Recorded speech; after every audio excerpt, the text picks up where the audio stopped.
ঈদ তো একদম দরজায় করা নাড়ছে, কিন্তু আপনার সোশ্যাল মিডিয়া কি রেডি? এখনও সেই পুরনো আর বোরিং ডিজাইন দিয়ে উইশ করছেন?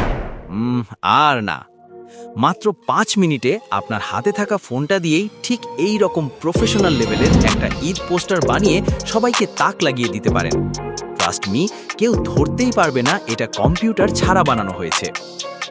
আসসালামু আলাইকুম বন্ধুরা, আশা করি সবাই ভালো আছেন। আজকের ভিডিওতে আমি আপনাদের দেখাবো পিক্সআর্ট অ্যাপ ব্যবহার করে কিভাবে খুব সহজেই ইউনিক সব এলিমেন্ট আর ব্যাকগ্রাউন্ড দিয়ে একটা প্রিমিয়াম ঈদের পোস্টার ডিজাইন করা যায়। ভিডিওর মাঝখানে আমি কিছু স্পেশাল টিপস শেয়ার করব যা আপনার ডিজাইনকে অন্যদের থেকে আলাদা করবে, তাই একটা সেকেন্ডও মিস করবেন না কিন্তু।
এই তো হয়ে গেল আমাদের প্রফেশনাল ঈদ পোস্টার। কত সহজ, তাই না? যদি ভিডিওটা ভালো লাগে আর মনে হয় আজকের টিউটোরিয়াল থেকে নতুন কিছু শিখেছেন, তবে এখনই একটা লাইক দিয়ে দিন, কারণ আপনার একটা লাইক আমাকে পরবর্তী ভিডিও বানাতে অনেক ইন্সপায়ার করে। চ্যানেলটা সাবস্ক্রাইব করে বেল আইকনটা চেপে রাখুন, যাতে পরের দারুণ টিউটোরিয়ালটা মিস না হয়। সবার ঈদ খুব ভালো কাটুক। আজকের মতো বিদায় নিচ্ছি। আল্লাহ হাফেজ।